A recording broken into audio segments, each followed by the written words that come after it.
tal vez dentro de un hospital tamaño. Recordemos otra vez cómo es la biología de la amiba. La manera de contagiarse es ingerir quistes. Si uno se come pus de una lesión llena de amibas terribles, el ácido del estómago las mata. Los quistes, en cambio, tienen una cáscara que les permite resistir el ácido y llegar al líquido terminal, y ahí se forma un metaquiste que empieza rápidamente a reproducirse. Se convierte en 8 trofozoitos y pasan al intestino grueso. Para que se instalen en el intestino grueso, tiene que haber condiciones favorables, por ejemplo, no mucho oxígeno, por ejemplo, muchos microbios. ¿Cuántos microbios hay en el intestino? Muchos. No tiene más porque ya no le cabe. Fuerte. No tiene más porque ya no le cabe. Exactamente. No hay más microbios en el intestino grueso porque ya no hay. Entonces, ese es el ambiente que le gustan las amibas. Una cosa que también se ha visto en los cultivos de amibas, en los estudios que les contaba del doctor Sepúlveda, es que si se le pone colesterol a la mezcla de donde está la amiba en cultivo, crece mejor. Entonces, si hay todo ese ambiente, si probablemente no hay mucha defensa del organismo, no hay muchos anticuerpos, entonces rompe la mucosa, produce unas sustancias destructoras de células, por eso se llama histolítica, y se meten a su mucosa y forman unas úlceras que los patólogos, que son muy poetas, las han bautizado como úlceras en botón de camisa o en botella, porque el botón de la camisa tiene, nada más que es al revés, es vista desde adentro, tiene, si uno ve un botón en una camisa o cualquier otra prenda, al revés, lo que se ve por arriba es nada más un poquito de hilo que se usó para coserlo y el botón está del otro lado. Así es la úlcera, la úlcera liviana en el intestino. Si aquí está la pared intestinal, la amiba se mete por aquí y hace esto. Entonces es una úlcera chica en la superficie, pero que la lesión está más profunda.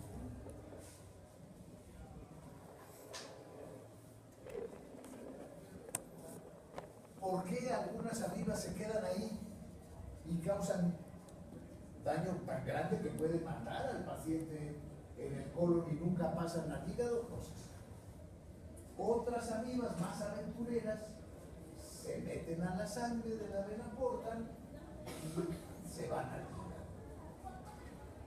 En el hígado les gusta el ambiente, van comiéndose las células y van quedándose en el agujero que queda donde se comieron, pues quedan amibas, quedan leucocitos, quedan eritrocitos. Ese llamado pus del absceso amibiano en realidad tiene muy pocas amibas y los cirujanos tienen mucha experiencia. Si mandan el pus al laboratorio, frecuentemente en el laboratorio no encuentran los trofozoitos. En cambio, si raspan la pared del absceso, ahí están los trofozoitos. Las amibas están comiendo en el laboratorio. La mayoría de los abscesos, estadísticamente hablando, salen en el lóbulo derecho. En diferentes estadísticas, cuando el diagnóstico es clínico, es más frecuente que nada más haya un absceso.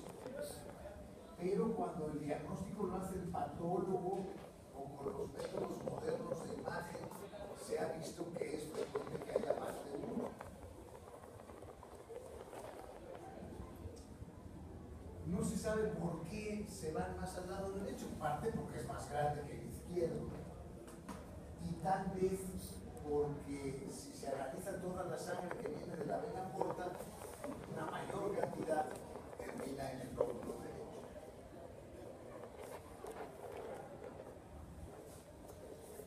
En los diferentes trabajos mexicanos se ha visto que durante muchos años el número de abscesos se mantuvo más o menos estable, 10 por 10.000 por 100.000 habitantes.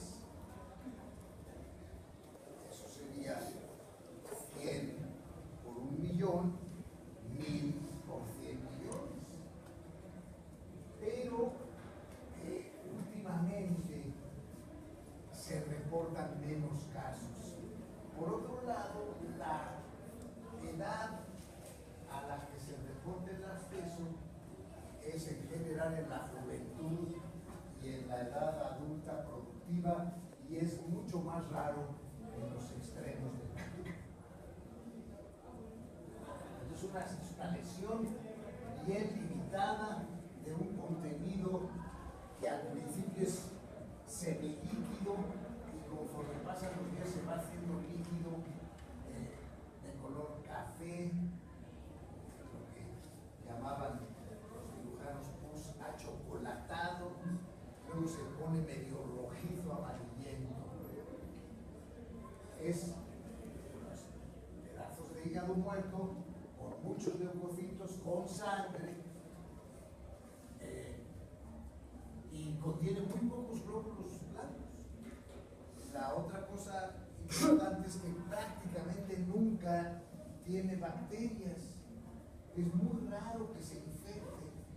Se puede infectar si el cirujano hace algo mal, pero es muy raro que se infecte el absceso. Y también es muy raro el absceso que no sea de amibas en México. El absceso bacteriano existe, por supuesto. Se da sobre todo en algunos pacientes que tienen una sepsis abdominal, peritonitis, y que las bacterias se van por la porta del hígado. Se da en algunos pacientes que tienen trombosis de la vena porta y esa trombosis se infecta y de ahí sale la infección. Fuera de eso es raro. Hay médicos en México que creen que si el absceso es múltiple es bacteriano, y eso no es verdad. También puede ser amibiano, y de hecho es más frecuentemente amibiano. Como les estoy insistiendo, si el cirujano quiere estar seguro que hay amibas, tiene que raspar la pared del absceso y mandar ese tejido al laboratorio, porque en el pus lo habitual es que no haya. El enfermo empieza con fiebre. Ese es el primer signo. Después, a lo mejor tiene un día de fiebre o 2 días de fiebre. Después empieza a tener dolor en cuadrante superior derecho, que es continuo, no es demasiado fuerte, es muy molesto. El enfermo se detiene su hígado con las manos para meterle la menos. A veces tiene tos, sobre todo cuando el absceso está arriba, cuando el absceso está cerca del diafragma e irrita la pleura. Es frecuente que haya tos. Aumenta el respirar hondo, aumenta el acostarse del lado derecho. ¿Qué aumenta el dolor? ¿Cómo? El dolor aumenta. Cuando el absceso es del lóbulo izquierdo, el dolor es más gástrico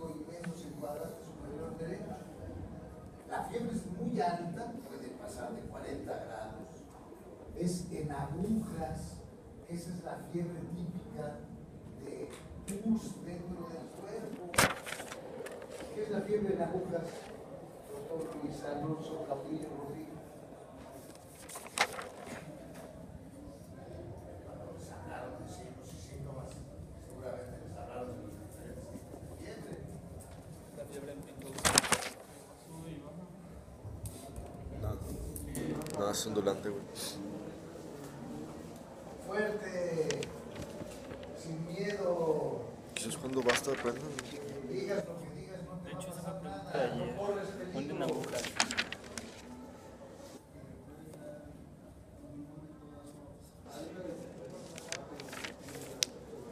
En un momento dado alta y después baja. Bueno, aunque no se sabe expresar muy bien, su elegancia elimina su elocuencia, quiere decir que hay horas del día en que está muy alto y horas del día en que se normaliza. Si hacemos una gráfica, la gráfica parece un montón de agujas, fiebre de agujas, y es la fiebre típica de una enfermedad en la cual hay oxidación de pirógenos en forma periódica. Entonces, se da clásicos paludismo, ese tipo de enfermedades en los cuales a determinadas horas del día se produce la liberación de los pirógenos que elevan la temperatura. El enfermo tiene un aspecto amarillento, pierde peso rapidísimo, es una cosa impresionante la velocidad a la que pierde peso el enfermo con un absceso hepático. Y generalmente está protegiendo su hígado, se mueve poco, está indiferente y puede haber un hígado muy grande. Y a diferencia de muchas otras enfermedades en las que crece el hígado, hay un dolor intenso a la palpación.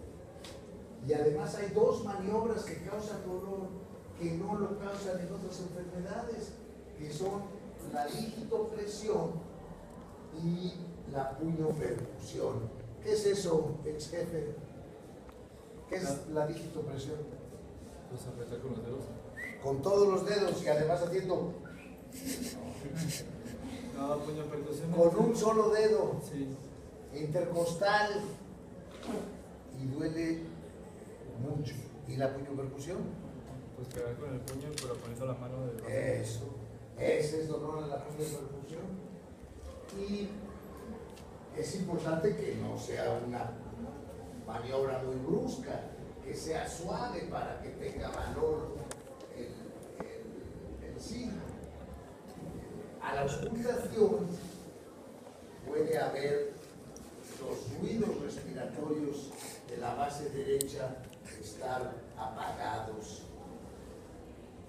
Y esto generalmente quiere decir que hay un pequeño derrame pleural. Cuando hacíamos muchas maniobras exploratorias, que se llevase a cabo, por ejemplo, el averiguar cuál era la movilidad de los diafragmas, y entonces con el paciente sentado se le hacía respirar lo más hondo posible y aguantar un poco la respiración, y se percutía y se marcaba hasta dónde llegaba el claro pulmonar, y luego se le hacía vaciar el pulmón, expirar todo, aguantarse ahí un poquito y otra vez percutir y ver hasta dónde llegaba, y eso nos daba la movilidad diafragmática. Ya nadie hace esa maniobra en todo el mundo. Entonces, fiebre primero, dolor después y hepatomegalia. A todo médico mexicano tiene que hacerle pensar que el enfermo tiene un absceso hepático, y es tan triste ver que no se piensa. El laboratorio ahí está resumido en 3 palabras: leucocitosis, y también puede ser muy grande, 20.000 leucocitos, con aumento de neutrófilos, bandas, formas jóvenes, y datos, pruebas de función hepática de lesión ocupativa. ¿Cuáles son esas, otorrino? ¿Lesión ocupativa de dónde, perdón? Pues ¿de dónde? ¿De qué estamos hablando? Del hígado. Entonces, estamos hablando de las anginas, a ver. Bueno, no entiendo la pregunta. Cuando las amibas se encuentran en el coledor. No. ¿Qué es? Entonces, a ver, vamos por orden. Antes de empezar a echar a volar la imaginación. ¿Qué quiere decir lesión ocupativa? Pues que hay algo ocupando el lugar donde no tendría que estar. Eso. ¿Cuáles son los resultados de los análisis llamados pruebas de hígado cuando hay una lesión ocupativa? Y esta es pregunta de examen.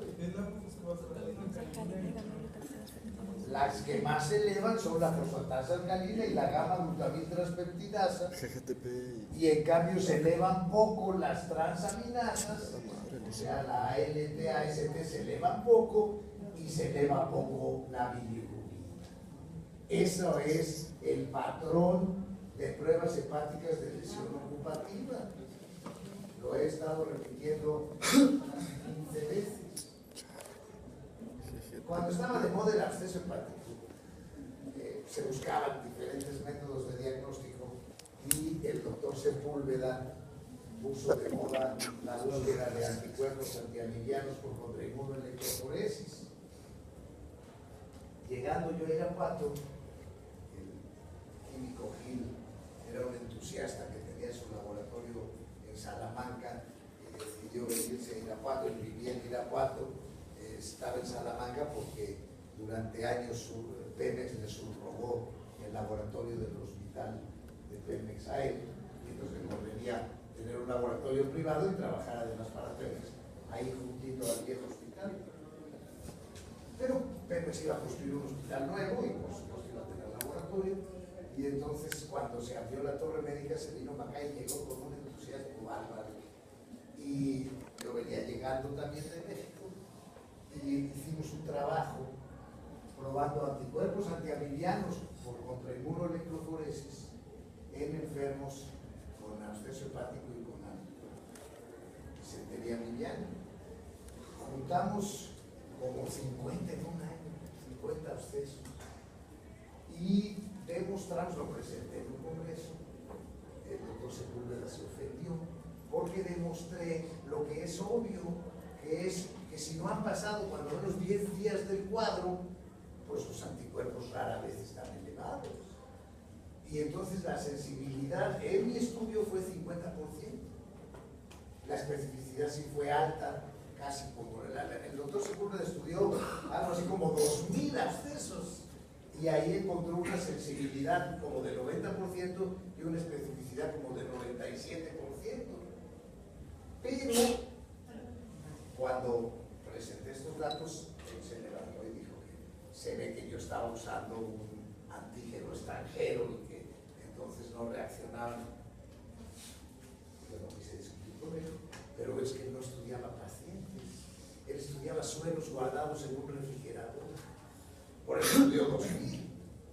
O sea, por muchos pacientes que se vieran en el Centro Médico Nacional, pues no juntabas 2000 en un año, ¿no? Lo que tenía era suelos guardados en el Instituto de Ciencias. Y para que un paciente, para que el suelo de un paciente con absceso hepático llegara a ese refrigerador, pues era un paciente muy especial, seguramente abscesos de mucha mayor duración, más graves, que terminaban ahí. Y los abscesos que veían en la clínica Salud de Irapuato, pues evidentemente ese suero nunca iba a llegar al Centro Médico Nacional. Entonces, lo publiqué en la revista Mexicana de Gastroenterología y el tiempo demostró que así era. Se han dejado de usar porque no me resuelven el problema si tengo problema. Siempre les hacemos tele de tórax y placas simples del abdomen, pueden mostrar hepatomegalia, pueden mostrar líquido libre, pueden mostrar derrame pleural, pueden mostrar elevación del diafragma, son poco útiles. El estudio de elección es una persona. Tiene la capacidad de hacer el diagnóstico cuando mide 3 centímetros o más y además me permite saber algo muy importante si voy a tener que utilizar al cirujano, que es qué tan líquido está ese pus. Si está al mero principio, el ultrasonido va a mostrar un líquido semisólido y conforme avance el tiempo se vuelve más y más aguado y entonces es más y más fácil para el cirujano extraer. Es raro necesitar una tomografía, pero puede usarse. Y una ley que se aprendió en el Hospital General de México, donde había cientos, era tan siquiera 4 días de tratamiento. Por muy grave que estuviera el paciente, darle medidas para que mejorara y 4 días de metronidazol antes de operar. Había un pleito entre los cirujanos del Hospital General y los cirujanos del Hospital Español, en aquellos tiempos que la vida era importante en este país, y los del Hospital Español decían que había que operar, que funcionar percutáneamente era peligroso, máxime que apenas empezaba el ultrasonido cuando ese pleito lo traía mi maestro, el doctor Villazón, contra los varios cirujanos con experiencia del Hospital General. Conforme avanzó el tiempo, se ha visto que una manera intermedia entre esas dos es una laparoscopia y funcionarlo guiado por laparoscopia. La primera vez que yo presenté un caso así fue en Oaxaca, ya muchos años, y se levantó el doctor Hurtado, mi amigo mío, a decir que eso era peligrosísimo, que se podía tronar el absceso, porque como ustedes saben hay que llenar de aire el abdomen para hacer una laparoscópica, de lo que sea. Cualquier exploración laparoscópica, lo primero que hace el cirujano es meter una válvula como de bicicleta y inflar la barriga, para ya luego meter los otros. Bien. Entonces decía que eso podía tronar y me regañó. Después se ha visto en estudios en muchos lados que no pasa nada y que es un buen método para curar al enfermo que necesita operación. Casos del Hospital General de Irapuato. ¿Qué se ve? Son unas radiografías muy tristes. ¿Qué se ve en esa placa de tórax? A ver, enséñanos la radiopacidad gigante, qué bonito, qué cosa, bien inspirada, a ver. Sí, ¿qué es eso? Lista, ¿qué más se ve? Ya se quiere ir a sentar corriendo. ¿Qué más se ve? Sí se ve una enorme opacidad del abdomen. Lista, con el poco aire que se ve arrojado abajo y a la izquierda, ¿qué más? ¿Qué más se ve? ¿Hay algo más? Pero esa es otra placa diferente, señorita. Vea la de tórax. Es una mugre de placa, ¿verdad? Está súper quemado, no se ven los pulmones. Se ve negro, pero ¿qué se ve? Eso es un problema de técnica, pero a pesar de la mala técnica se ve algo importante.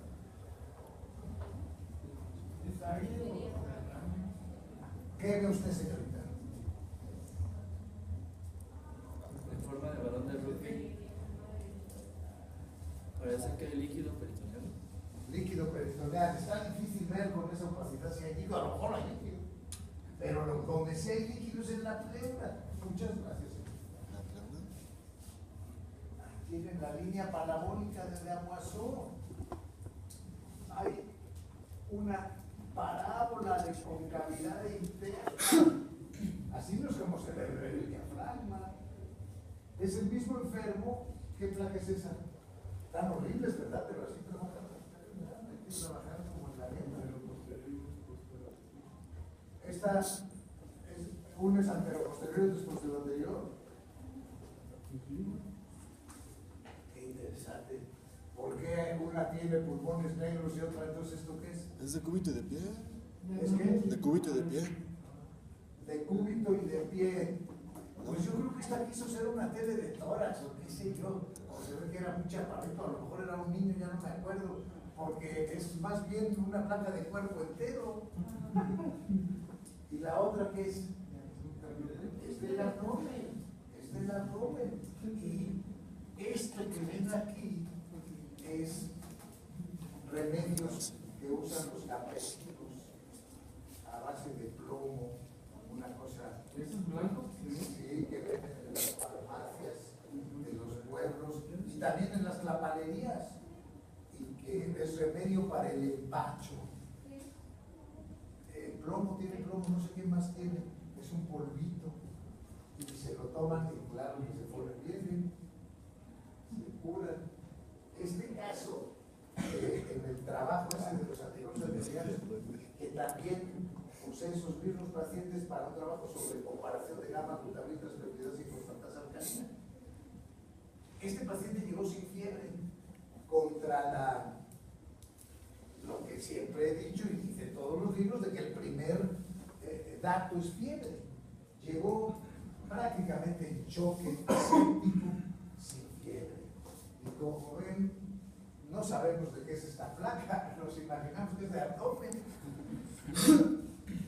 Hay aquí un poquito de aire y todo lo demás es una, como dijo la experta, a ver cómo dijiste muy elegantemente. Uy, qué bonito, ¿ya oyeron? Radiopacidad gigante. ¿Y qué se ve acá? En la otra mano. Pues igual y no se lo va a ver un pulmón de la izquierda. Levántese a señalarnos esas cosas raras que están diciendo. Pues aquí se ve la velocidad, se pierde aquí el pulmón, aquí no se ve. Entonces ya todo está todo lleno de líquido. Líquido, ¿tú crees que es líquido? ¿Cómo sabes? Porque no se ve todo blanco. Ah, se ve No, blanco. opaco. Eso se ve opaco. Puede ser líquido o puede ser sólido. Fíjense, todo en mi tórax derecho, excepto este pedacito y este pedacito. Y claro, todo el abdomen. Este enfermo traía 4,000 leucocitos. No pensamos, la verdad, en acceso hepático. Claro que aún oyéndole el pulmón con muy poco interés, algo raro pasaba en ese tórax. Por eso se le tomaron estas placas. Y entonces, como venía en choque, pues se le empezó a meter líquidos abundantes a corregir las alteraciones electrolíticas. Venía muy anémico, muy desnutrido. Y como al segundo día empezó a tener 40 de fiebre y los leucocitos se le fueron a 20 y tantos mil y ¡prum! Empezamos a empezar. Y se le hizo un ultrasonido y tenía un acceso. De los primeros ultrasonidos que se hicieron en Irapuato, el primer aparato lo trajo un médico militar que llegó al hospital militar, que ahora tiene su gabinete ahí junto al Sanatorio Santa Teresa. Ibarra se apellida, entusiasta, un joven flaco. Llegó y fue conmigo, no venga, mira, no tengo esta máquina. Y entonces le empezamos a mandar los pacientes. Este fue de los primeros estudios, año 82. No es la gran cosa, porque bueno, los aparatos no eran la gran cosa, pero claramente se veía una lesión ecolúcida, grande, redonda. Esto ya es mucho más elegante, ya es el aparato del Hospital General. No sé cómo le hice para que me tomaran fotos, porque ahí no toman fotos. Son unos vagos radiólogos y nada más. En el mismo papel que uno manda la orden, lo pone por el otro lado y pone la interpretación y lo avienta. Pero aquí creo que convencía a la radióloga que se llamara. Ven ustedes el agujenote. Aquí se ve que están diferentes, jugando de manera diferente con las ganancias. Entonces aquí no se ve claro, pero aquí se ve muy claro. Ahí está. Vean cómo probablemente don Liborio llegó, el ultrasonido se tomó cuando llevaba pocos días de cuadro, y entonces se ven varias ecodensidades, aquí menos denso y aquí mucho más denso. Eso se vuelve mucho más líquido conforme le damos tratamiento. Aquí ya más elegantitos, cuando el único tomógrafo del pueblo estaba en el Santa Teresa, pues de vez en cuando mandábamos a un paciente, no sé bien para qué, para que se viera bonito. Y bueno, ven que enorme agujero, medio hígado, y le salen unas cositas por acá y por allá. Es un acceso gigante. son dos que se juntaron. Salud. Y luego el radiólogo todavía, creo que nada más tenía 2 detectores ese aparato, intentó hacer una conversión de axial a anteroposterior y se ve como son 2 abscesos que se juntaron. Hay veces en que no se tienen que juntar. Ahí hay 2 enormes abscesos. Este inclusive tiene como un nivel, y si hay aire dentro del absceso ya no son amibas. O bien el aire lo metió el cirujano a la hora de quitar el pus, o bien si está infectado con un germen que produce gas. La doctora Linda Valdés, gastroenteróloga de la ciudad de León, hizo su tesis para la maestría en investigación ahí en la Escuela de Medicina, viendo en el Hospital General de León un grupo grande de abscesos y averiguando la importancia del número y del volumen, del tamaño medido por ultrasonido. Y ustedes pueden ver que mientras más abscesos, primero los que se operaban tenían más abscesos que los que salían adelante con tratamiento médico, y los que se morían tenían más abscesos que los otros dos. Y el tamaño de los abscesos también. Es muy fácil en el ultrasonido medir el área. El aparato tiene una aplicación que la mide, y lo mismo, mientras más grande el absceso, más la necesidad de operar y más frecuentemente que se mueran.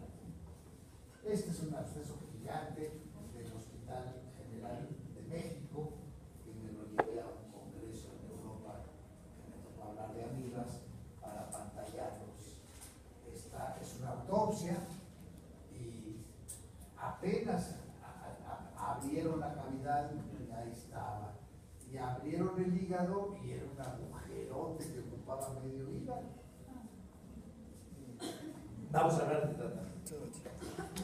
Espero que haya quedado claro el cuadro clínico: fiebre, dolor, hepatomegalia. Pero el dolor era el cuadrante superior derecho, nada más. O en el epigastrio, dependiendo de la localización del absceso. El dolor es continuo, intenso, pero no intensísimo, y hay hiperleucocitosis, puede haber anemia, hay las pruebas de hígado de lesión que ocupa espacio, y el diagnóstico se comprueba con un ultrasonido. Si con que sepan eso. Primer problema del tratamiento de la amibiasis: el paciente al que le piden una comproparasitoscópico e informan quistes de amibiasis. Pero el paciente tiene dolor, incomodidad en el abdomen, le da más fuerte después de comer y se acompaña de sensación de inflamación y de cambios en el hábito intestinal. ¿Cuál es el primer diagnóstico de un paciente así? Lleva teniendo este dolor por meses o años. Primer diagnóstico. ¡Claro, claro! No leyeron.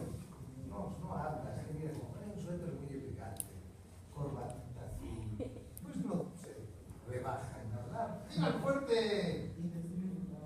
¿Se oyó?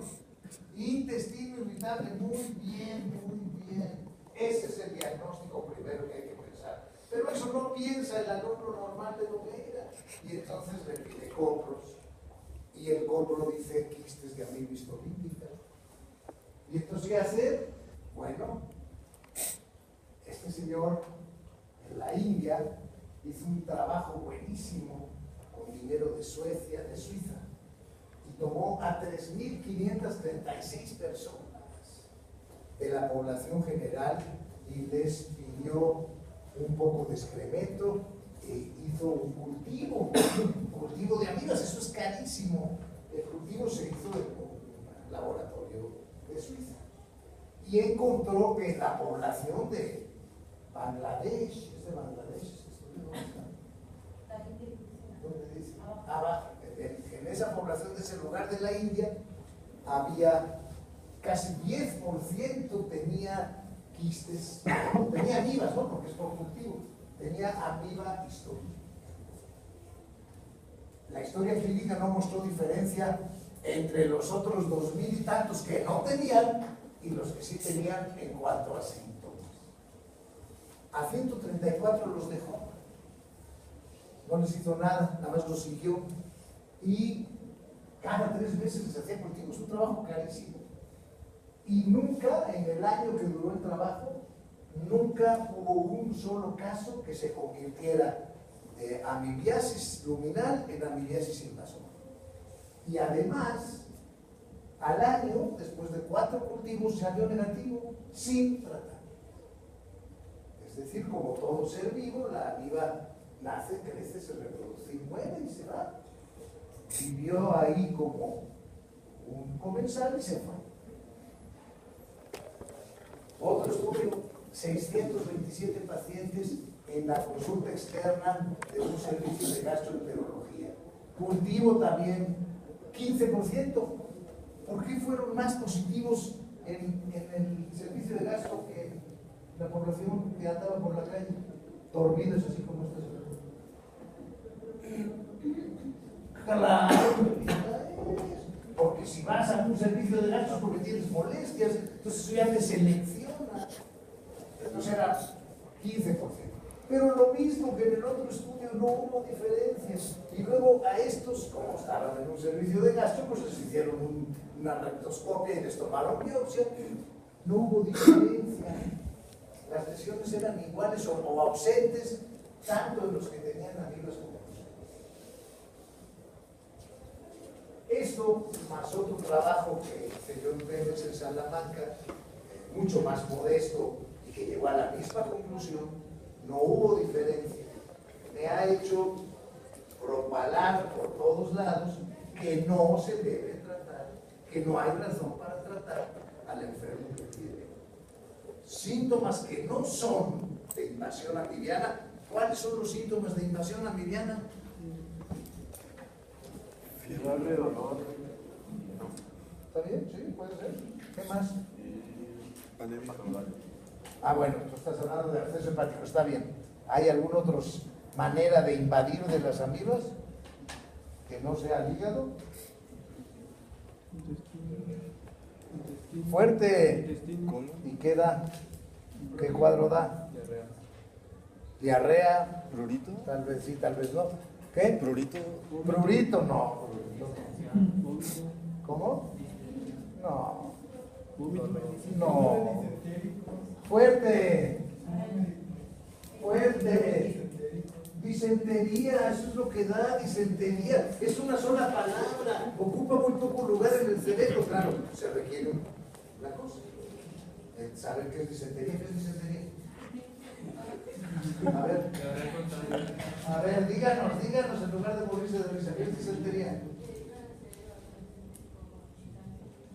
Fuerte. Que lo oigan bien nutrido porque ya nada más viene una vez cada 15 días atrás. Fuerte.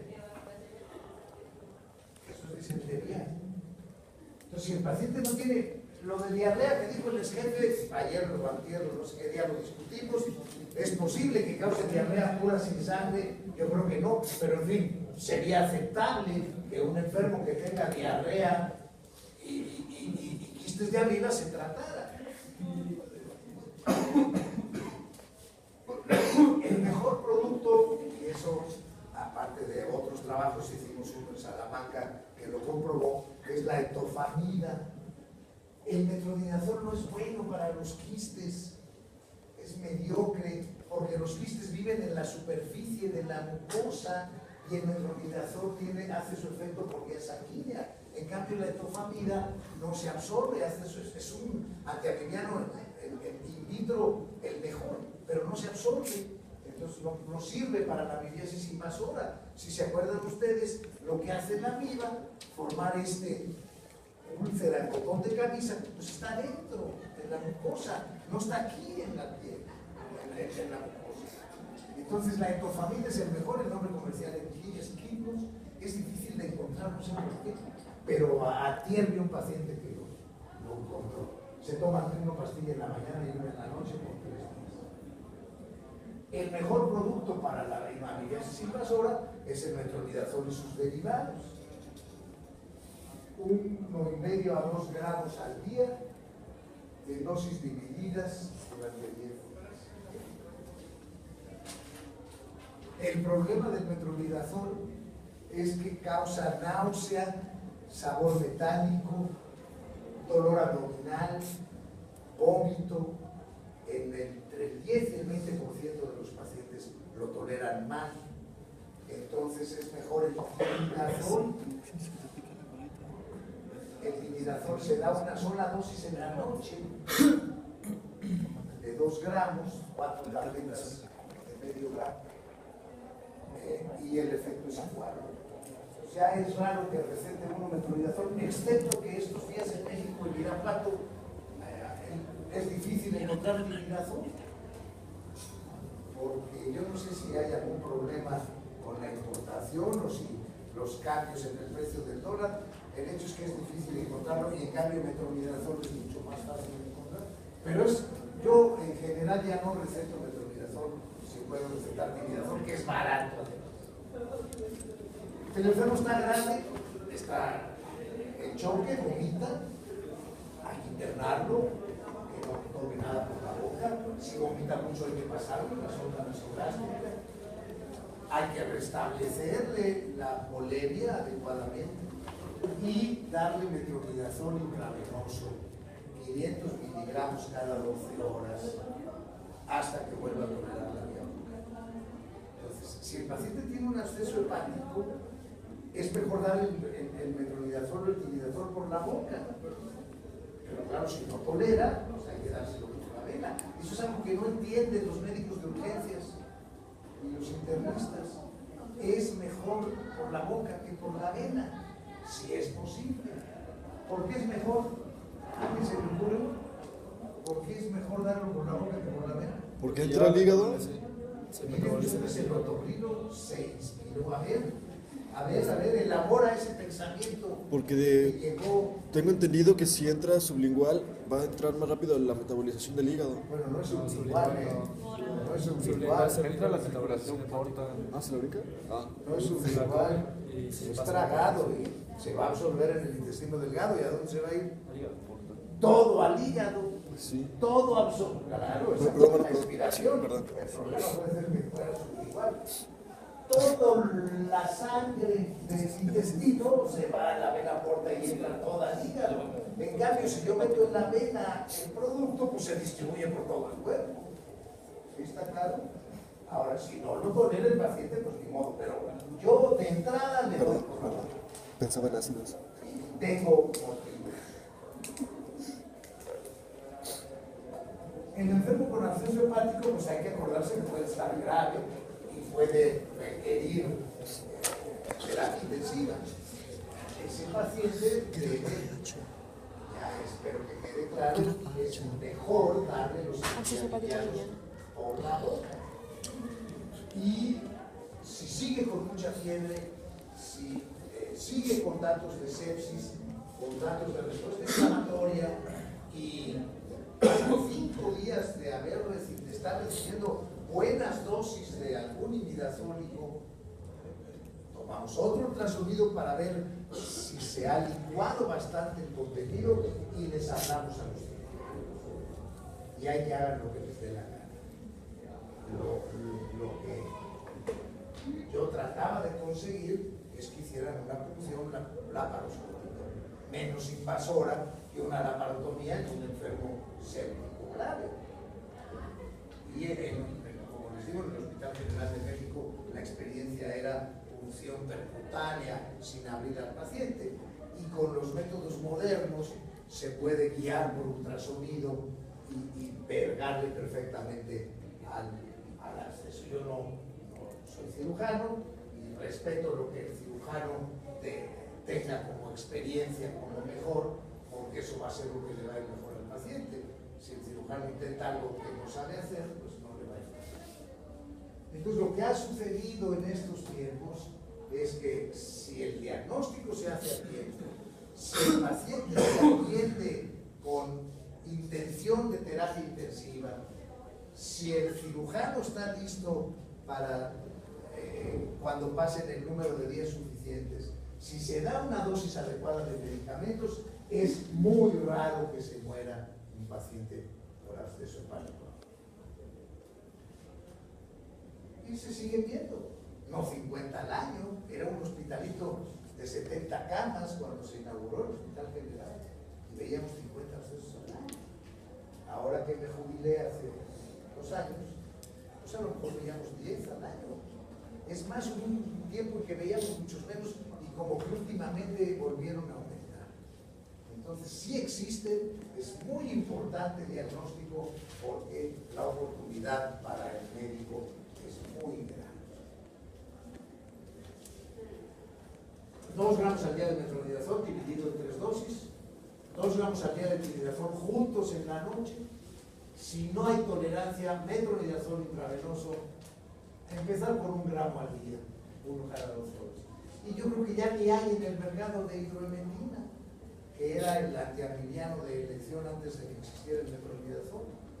Y hay algunos pacientes que tienen resistencia al metronidazol, hay algunos pacientes, algunas amibas que no responden al metronidazol, hay algunos pacientes que tienen alergia al metronidazol.